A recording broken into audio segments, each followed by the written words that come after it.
Hi, I'm Miss Hearn. Let's get started. In this video, we're going to talk about when we're given the volume of a box and we're asked to find the missing dimension.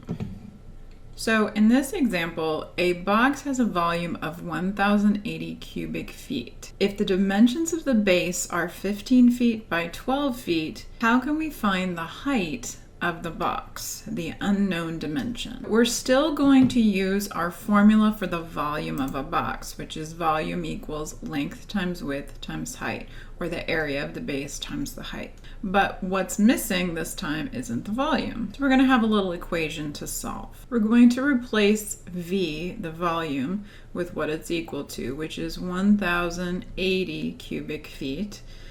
And that's going to be equal to the length L, which is 15 feet, times the width, which is 12 feet, times the height, which we all know it's called X.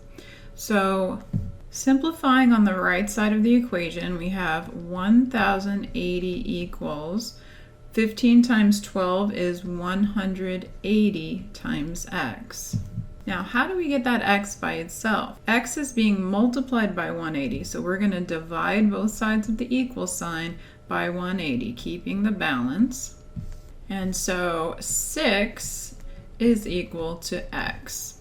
So that means we just found that the height of this box is 6 feet.